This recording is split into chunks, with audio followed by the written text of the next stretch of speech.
Dalal ak jàmm, welcome à l'émission, notre première émission, premier épisode, La femme du millénaire, qui est présentée par Millennium Performers. Aujourd'hui, le thème, c'est quoi? C'est l'entrepreneuriat féminin. Et nous avons eu l'honneur, le plaisir d'avoir deux femmes entrepreneurs parmi nous, deux femmes qui m'inspirent moi personnellement. Donc, SO-là, je vous remercie d'être venue. Bienvenue, Madame Mylène Agbomenou. Bonjour Cathy, bonjour chers internautes. Merci beaucoup Cathy pour cette invitation. Madame Aline Becker de l'agence Alphabet Events & Com. Bienvenue Aline. Merci Cathy pour ton invitation. Bonjour à vous chers amis internautes. Et nous sommes dans l'émission La femme du millénaire. Sur le plateau, j'ai deux femmes du millénaire et ça je le confirme. Mylène, tu as une imprimerie qui s'appelle Fifcom. Parle-nous de ton imprimerie. Dis-nous ce que tu fais exactement et après ce sera un partage d'expérience. Je dirige une imprimerie qui est dans l'imprimerie, dans l'impression numérique. Voilà, donc nous imprimons toutes sortes de choses, comme des brochures, comme des cartes de visite, comme des banderoles. Nous faisons aussi des confections. Grand format, petit format, sur tous les types de supports. Et je vais juste rajouter quelque chose. Mylène, c'est elle qui nous a offert ce tableau derrière, c'est elle qui a eu à faire cette impression, c'est elle qui nous a offert ces tasses. Donc Mylène, je te dis déjà merci. Merci d'être partenaire à La femme du millénaire. Merci déjà pour votre invitation et merci pour votre confiance. Merci à toi. Très bien. Madame Aline Becker, directrice de l'agence Alphabet Events & Com, la dame de l'événementiel et de la communication. Oui, donc moi j'évolue dans l'événementiel, c'est-à-dire dans l'organisation d'événements, que ce soit des événements économiques, des forums, des séminaires, des conférences, des ateliers. Nous organisons tout de A à Z. Nous faisons aussi des décorations. Nous faisons aussi tout ce qui est arbre de Noël, le panier Ramadan, les événements sociaux. Nous faisons aussi des événements sportifs. Et aussi tout ce qui est communication événementielle, c'est-à-dire donc tout ce qui permet à un événement de pouvoir communiquer, les supports visuels. Et d'ailleurs, Mylène, on travaille ensemble, donc on est complémentaires. Voilà. Je fais aussi des cadeaux d'entreprise. Tout ce qui est cadeaux d'entreprise, donc tout ce qui permet à une entreprise en fait de pouvoir récompenser leurs partenaires, de récompenser des clients avec la marque de l'entreprise sur chaque objet. Et donc voilà. C'est ce que je fais. Merci Aline. Ce qui me plaît dans cette émission aujourd'hui, c'est qu'on se complète toutes les trois. Parce que moi aussi, j'évolue dans l'événementiel, dans la communication un peu. Je travaille avec Mylène, je travaille avec toi. Donc toutes les trois, on travaille ensemble. Et je crois que c'est ça la vision de la femme du millénaire. Mylène, comment tu as débuté? Écoute, comment j'ai débuté, c'est une très très bonne question parce que au départ, j'avais jamais pensé ouvrir une imprimerie. Tout est parti en fait d'une expérience qui a révélé une passion que j'avais, que je ne savais pas.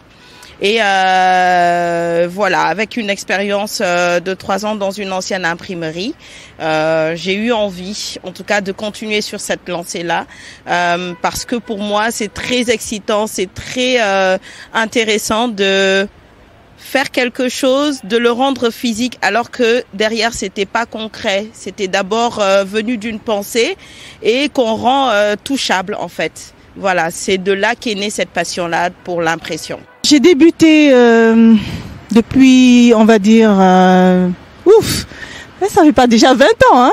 Ça fait 20 ans, en fait, j'ai toujours eu ce virus-là de l'entrepreneuriat en moi. Et après mes études supérieures, j'avais envie, en fait, de faire quelque chose par moi-même. Et vu que je n'avais pas encore cette opportunité-là, j'ai quand même postulé et j'ai commencé à travailler dans une agence événementielle. Et j'étais l'assistante du directeur commercial. Et c'est comme ça que m'est venu le virus, en fait, de l'événementiel, d'organiser des événements, parce que c'était passionnant. C'était pas un travail statique. Donc, il fallait sortir, rencontrer des gens, organiser. Et moi, j'ai fait du management, donc ça tombait super bien. Donc voilà, donc c'est comme ça que m'est venu le virus de l'événementiel. Et après 2 ans avec cette agence, j'ai quitté, j'ai dit à mon patron, j'aimerais faire la même chose que vous. Et il m'a dit, ok, il m'a donné sa bénédiction et ça m'a permis aujourd'hui de me lancer. C'était en 2002 que je me suis lancée, et donc à peu près ça fait 17 ans aujourd'hui. Et voilà, donc c'est comme ça que j'ai commencé. Et pour les cadeaux d'entreprise, on va dire que ça allait de soi. Ça allait de soi, parce qu'un événement, comme je disais, on l'organise, mais il y a aussi des objets qu'on offre, des goodies. Et donc je me suis dit, tiens, pourquoi ne pas aussi faire ça, faire des cadeaux d'entreprise pour par exemple des événements particuliers, ou tout simplement pour des campagnes marketing de manière ponctuelle comme ça. Et c'est comme ça que je me suis lancée, voilà. Et j'ai commencé chez moi. J'ai commencé chez moi dans une chambre. J'avais une chambre qui était inoccupée, donc j'ai commencé chez moi avec un ordinateur, une imprimante. J'ai commencé à aller vers les gens. Chaque fois qu'on me donnait rendez-vous, je disais oui, non, je peux venir, je vais venir vers vous, parce que j'avais pas de bureau.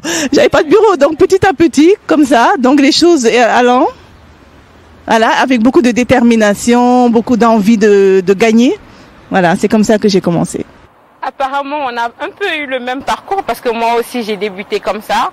J'avais rien, je commençais à la maison et tout, et je faisais comme toi, je disais non, je viens vous voir, je disais aux clients je viens vous voir. C'est l'astuce. C'était la bonne astuce, mais je crois que c'était la meilleure des astuces aussi. Mylène, tu es une jeune femme. Je crois que Aline, c'est notre aînée. Elle a beaucoup plus d'expérience que toi et moi. Et j'aimerais bien que tu me dises comment ça s'est passé. Parce que l'époque de Aline et notre époque n'est pas pareille. Elle va revenir là-dessus. Peut-être que ça a été un peu plus simple pour nous que pour elle. Je sais pas. J'aimerais bien que tu me racontes cette partie-là, s'il te plaît. Alors, disons que je venais justement, comme je disais, d'une imprimerie dans laquelle je travaillais. Et voilà, en essayant d'évoluer, de chercher mieux, je déposais un peu des CV un peu partout, parce que j'avais entre-temps démissionné pour aller de moi-même. Et après ma démission, je me rappelle que j'ai débuté avec 30 000 francs que j'avais dans la poche. 30 000 francs ? Oui, effectivement. Ouais, 30 000 francs CFA.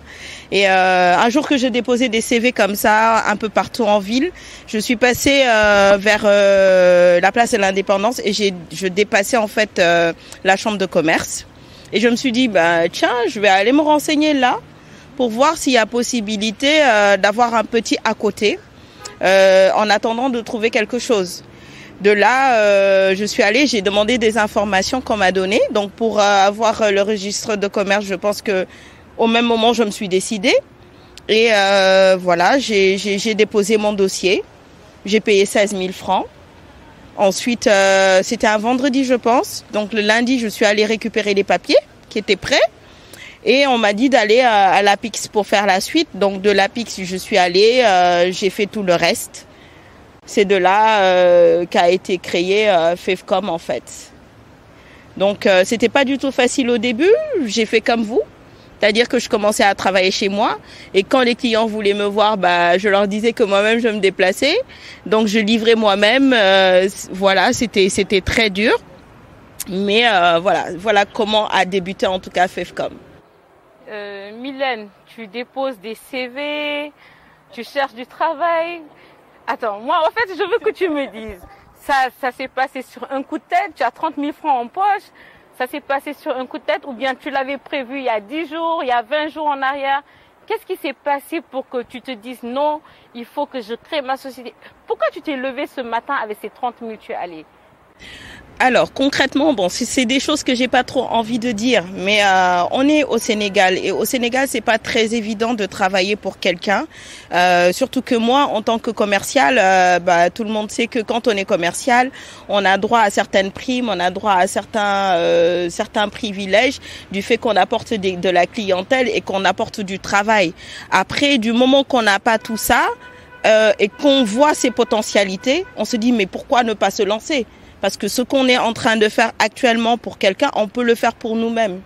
Et c'est de là qu'est venu ce déclic-là, en passant devant la chambre de commerce, d'aller me renseigner et de pouvoir y aller de moi-même, parce que je savais que je pouvais avancer seule en fait, que de travailler avec quelqu'un d'autre. Parce que c'est très intéressant derrière.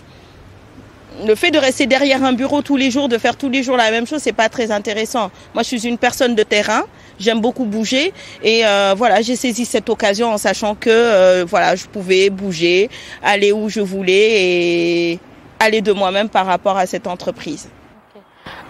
Juste une question. Là, tu me disais que tu étais commercial et que les commerciaux, moi, j'ai jamais été commercial. Moi, je suis commercial dans le sang, mais j'ai jamais été commercial dans une entreprise. Et du coup, vous avez droit à des primes et tout. Et d'après ce que j'ai compris, si ça ne suit pas, c'est frustrant. Si aujourd'hui ton employeur il te promet il te dit par exemple tu as 10% de commission et qu'il veut t'en donner 3% alors que tu es sur le terrain, tu transpires, c'est frustrant. Et je sais pas, je peux me tromper, mais j'ai le pressentiment, j'ai le ressenti que c'est ce que tu as senti. C'est pour ça que tu t'es dit que voilà, je peux le faire parce qu'apparemment ton boss il est dans son bureau et toi tu es toujours sur le terrain, tu amènes des gros marchés et tout. Est-ce que c'est la bonne vision ou bien c'est autrement? Alors la vision c'est quoi? C'est une affaire de potentialité. Parce que quand on connaît ça, ce qu'on fait, ce qu'on produit comme travail et surtout le chiffre d'affaires qu'on peut faire au bout de l'année, parce que on a des éléments pour ça, pour savoir ce qu'on a fait, combien on a apporté à l'entreprise ou voilà. Donc c'est pas intéressant de savoir qu'on a apporté tant et que derrière on n'a qu'un salaire fixe en fait. Voilà, donc un commercial, comme on dit, il est là pour apporter des marchés, mais aussi pour gagner derrière. Voilà, donc c'était un peu la raison pour laquelle aujourd'hui, je me suis dit que ces commissions-là, je peux les trouver moi-même. Ok, je te remercie Mylène. Aline, tu es notre aînée, tu es notre grande sœur et tu as débuté dans ça il y a beaucoup plus longtemps que nous. Tu as parlé de 17 ans. Mylène, elle est à quelques années, moi aussi je suis à quelques années. Donc j'aimerais bien que tu nous dises toi aussi comment ça s'est passé. Parce que ton époque et notre époque, elle n'est pas pareille.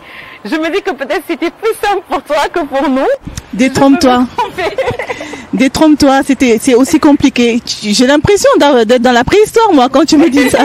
Attends, on est de la même génération. C'est vrai, j'ai commencé avant vous, mais j'ai rencontré les mêmes situations. Hein. J'ai rencontré les mêmes situations. Moi, j'ai commencé en 98. J'ai commencé par faire du placement de personnel domestique. Voilà. Et pendant 1 an et demi, j'ai fait ça.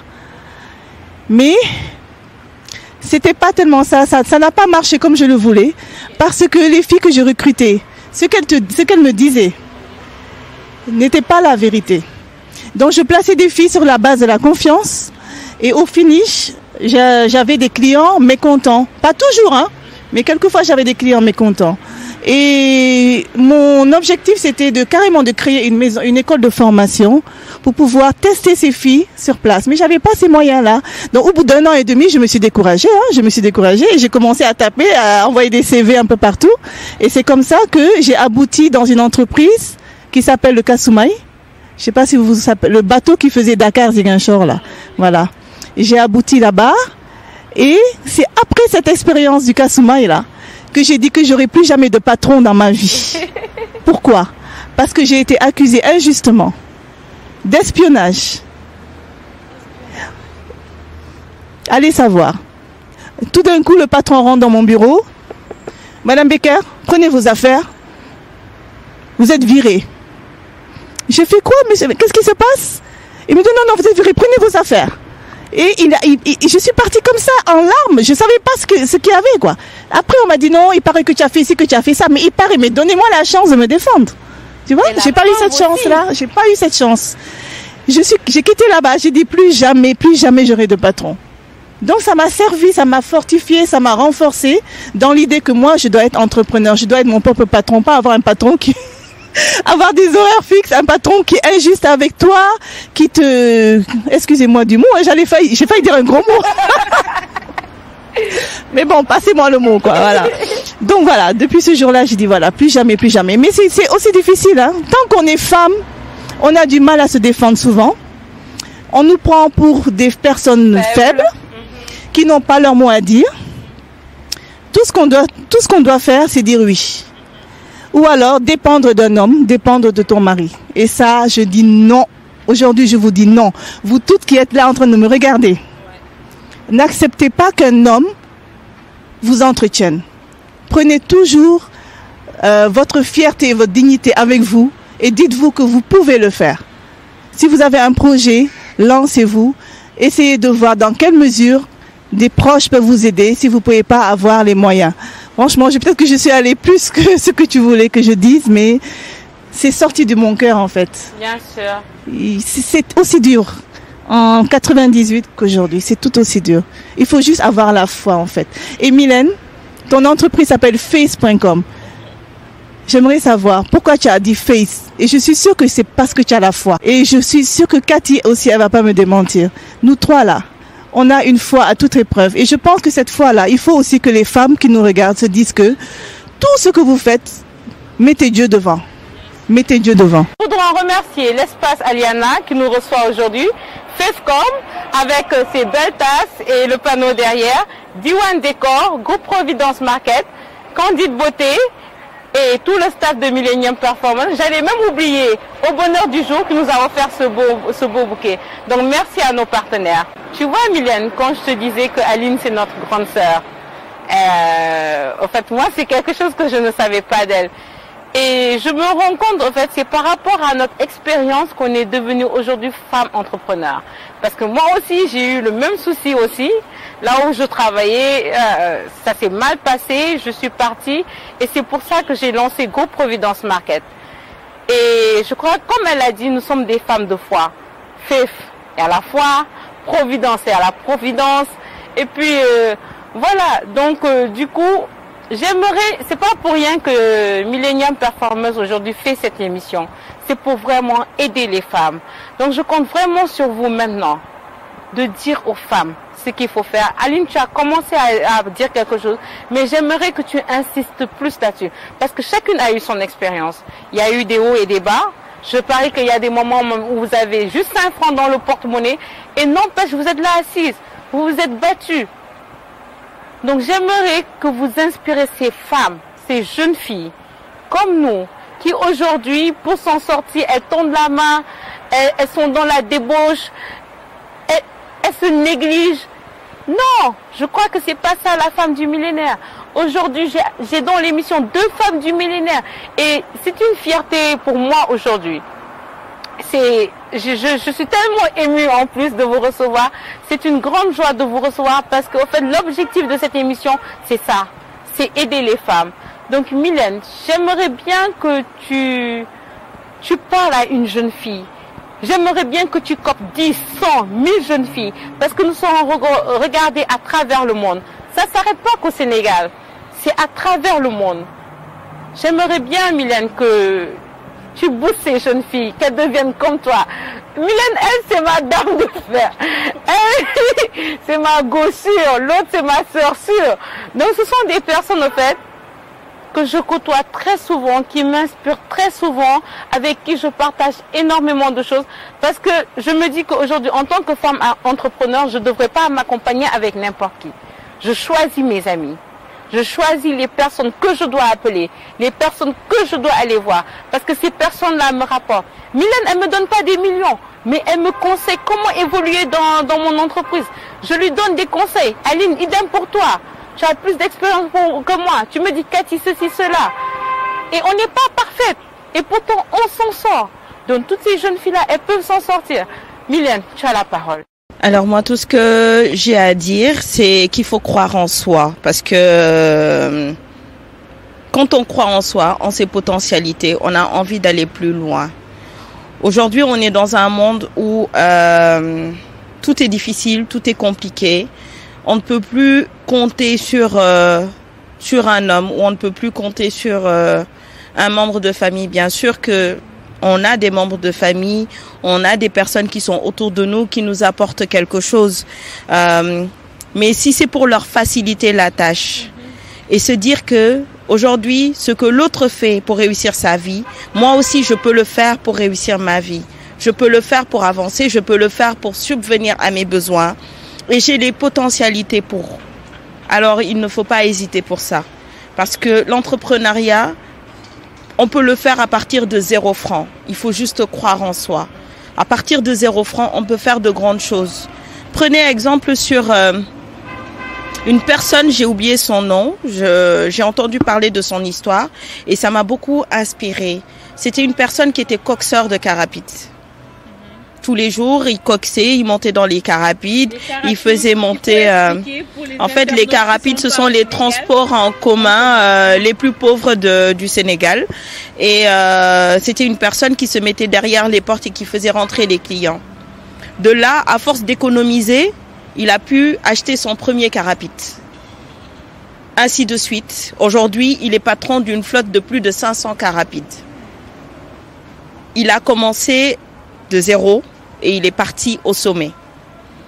On a en fait plus de plaisir à avoir, on va dire, développer quelque chose que quand on a quelque chose de déjà grand.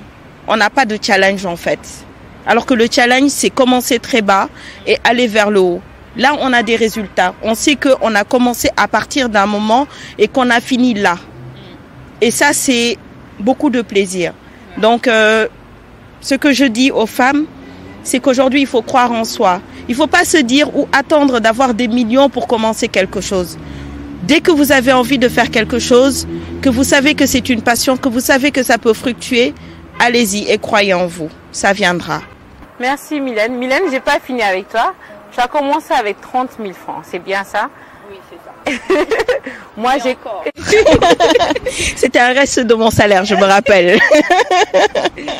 Moi, j'ai commencé avec 0 francs. Et j'exagère pas quand je te dis 0 francs. Je suis partie de rien, rien du tout. Et voilà où est-ce que j'en suis aujourd'hui.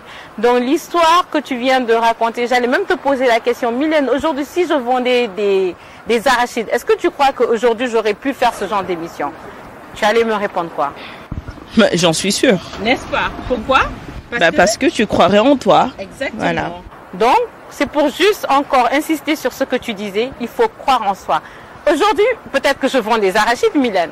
Et malgré ça, je suis bien habillée. Donc, il n'y a pas de sous-métier. Tant que ce métier est digne, il n'y a pas de sous-métier. Aline? Oui, je vous écoute et je suis tout à fait d'accord avec vous. Quand vous dites qu'il faut croire en soi, c'est vrai qu'il faut avoir beaucoup de confiance en soi-même. C'est facile à dire quand on est dans une situation où on a déjà tout. Mais quand on n'a rien du tout, tout ce que vous avez, c'est votre confiance en vous-même et la force que vous devez puiser en vous-même pour aller de l'avant. Parce que quand vous tombez, vous devez pouvoir vous relever. C'est facile de se décourager, c'est très facile. Et il faut toujours se dire, non, il y a des personnes qui comptent sur moi, il y a des gens à qui je dois montrer que je sais faire quelque chose, que je vaux quelque chose. La facilité, c'est à la portée de tout le monde. Comme vous nous voyez là, nous trois là, on n'a pas toujours été comme ça, des choco-choco comme ça là. Non, non, non. On est passé par des moments hyper durs.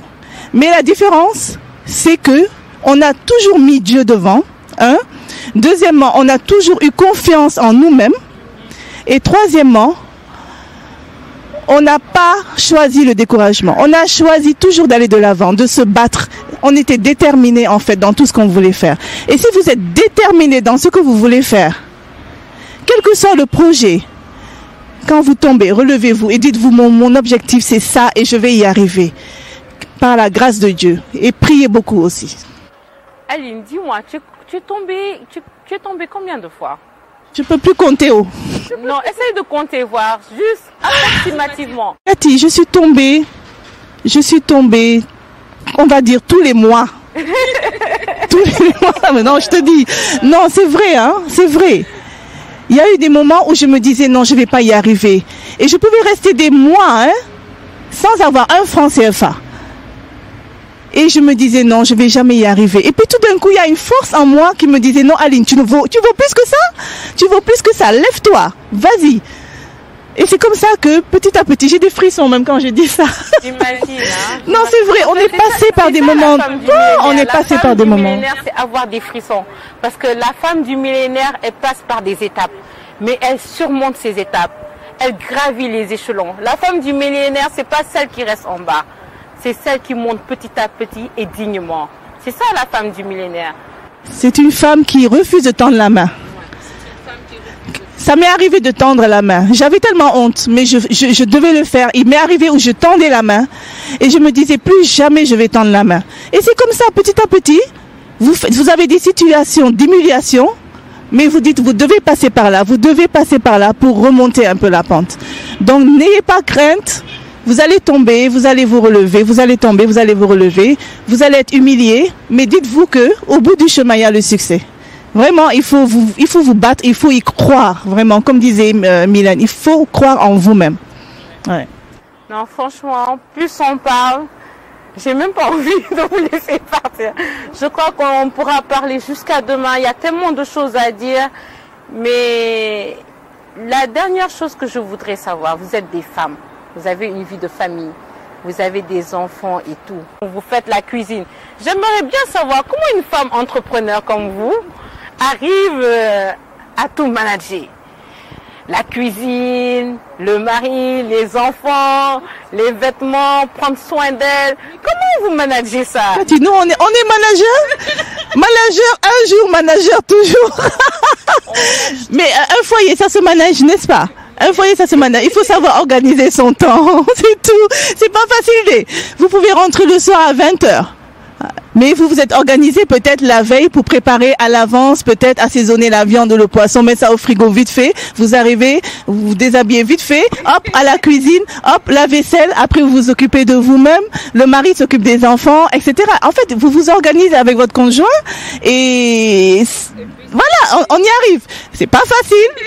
Mais on y arrive, n'est-ce pas Mylène? La vie de famille, c'est comment tu gères ça même? Moi, je dirais que Dieu a donné aujourd'hui la faculté à la femme de pouvoir être sur plusieurs plans. Ça, c'est depuis les origines. Hein.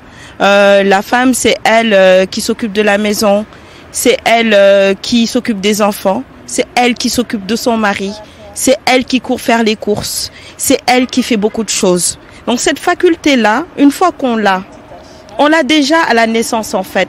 Donc les choses se font naturellement. C'est pas parce qu'on est entrepreneur qu'on n'a pas le temps de s'occuper de notre maison. C'est vrai que parfois, oui, c'est très difficile parce que parfois on rentre très tard le soir, parfois on a des événements ou des rendez-vous qui font que, avec beaucoup de paramètres derrière qui font que parfois on rentre très tard, on n'a pas la possibilité de faire à manger ou de nous occuper des enfants, mais c'est pas tous les jours. Et on essaye en tout cas de s'organiser de telle sorte que tout soit prêt à la maison avant d'aller travailler. Bon, c'est pas évident pour moi même qui parle. C'est pas tous les jours que je fais la cuisine, c'est pas tous les jours que je fais le ménage, mais quand c'est le moment de le faire et que j'ai le temps de le faire, je le fais. Tout à l'heure, tu parlais du don. Je voulais juste rebondir là-dessus pour dire que la femme, elle a un don. La femme, elle est de Dieu. La femme a un don. S'il vous plaît, mes sœurs, ayez ce don-là, ne le laissez pas se noyer quelque part, ne le laissez pas mourir. Faites-le sortir. Faites sortir ce don-là, mettez-le en valeur. Toute femme a un don. Mais juste avant de passer à la prochaine étape, on parle de formation. Est-ce qu'il faut vraiment se former pour travailler? Est-ce qu'aujourd'hui, je devrais impérativement me former pour faire quelque chose? Est-ce que la formation est importante? Est-ce que c'est valable pour tous les domaines ou pas? Aline, s'il te plaît. Oui, c'est vrai que la formation est très importante. Mais je vais rebondir sur ce que tu viens de dire. Tout le monde n'a pas la chance de se former. Parce qu'une formation, ça coûte de l'argent. Moi, je recommande à toute personne qui le peut de se former. Si c'est pas dans un métier comme le management, le marketing, une école, voilà. Vous pouvez faire des métiers aussi manuels. Voilà, je cherche le mot, des métiers manuels, comme, je sais pas moi, la broderie, la couture, la coiffure, etc. Si vraiment vous pouvez pas, je vais rebondir sur ce que tu disais, que nous toutes, nous avons un don. Et le bon Dieu nous a donné un don. Donc, essayez de voir le talent que le bon Dieu a mis en vous. Vous avez forcément un talent, quelque chose qui fait que vous vous différenciez d'une autre personne. Essayez de voir si vous pouvez mettre ce talent-là en valeur. Si vous n'avez pas la chance d'être formé, mettez ce talent-là en valeur et essayez de le monnayer. Voilà, moi, le conseil que je peux donner. Excuse-moi, c'est quoi ton don? J'en ai beaucoup. Modestie mise à part. Alors, moi, je pense que j'ai le don d'ouverture vers l'autre. Ça, c'est un don. J'ai le don d'ouverture vers le. Dès que je vois quelqu'un, j'ai tout de suite envie de savoir ce qu'il y a derrière cette personne, ce qui se cache derrière cette personne, de mieux connaître la personne et essayer de voir ce que je peux lui apporter, tu vois. Donc, peut-être je pourrais dire c'est ça ce don-là. C'est un très beau don, tu es social. Et toi, Mylène, qu'est-ce que tu penses de la formation? Et tu me diras aussi c'est quoi ton don, bien sûr. Alors pour moi, la formation en tant que telle n'est pas très importante parce qu'on a vu beaucoup de personnes qui se sont formées sur un métier ou dans un métier, mais qui n'arrivent pas à percer. On en a vu beaucoup. Moi, je vais dire plutôt que le plus important, c'est l'expérience. Parce que c'est grâce à cette expérience-là qu'on accroît, on va dire, ses potentialités et qu'on peut à ce moment-là faire bien le travail en tout cas qu'on nous a alloué ou que nous-mêmes nous voulons faire.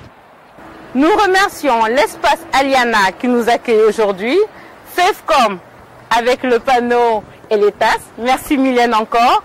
Nous remercions Groupe Providence Market, Candide Beauté qui m'a coiffée, Au Bonheur du Jour avec son beau bouquet. Et enfin, je remercie toute l'équipe, le staff de Millennium Performance. Nous sommes vers la fin. Je voudrais vous dire merci. Merci Mylène. Merci Aline. Je sais que c'est pas facile, mais je sais qu'aujourd'hui, avec tout ce que vous avez eu à dire, les femmes prendront conscience. Si vous avez un mot à dire, Mylène? Tout simplement, merci de l'invitation et de l'opportunité que vous nous donnez pour aujourd'hui nous exprimer devant les internautes. Oui, vraiment, merci beaucoup à Millennium Performance, à toi Cathy de nous avoir invités et merci pour l'honneur que tu nous as fait, Mylène et moi, de venir sur ce plateau et de nous donner un exemple. Vraiment, c'est quelque chose qui nous touche. Alors, merci beaucoup. Merci à vous. Chers amis internautes, vous pouvez nous suivre sur Facebook, Instagram, YouTube, Twitter. Abonnez-vous, partagez, likez surtout et puis donnez vos impressions car c'est important. Donc vous pouvez nous joindre au 78 339 83 82 ou bien au 76 495 90 20 ou au 77 656 01 61. Je ne peux terminer cette émission sans remercier ceux qui sont à la technique, nos caméramans. Merci à Cher et à Abdul Aziz. À bientôt, restez connectés et suivez-nous. Prochaine émission, très bientôt.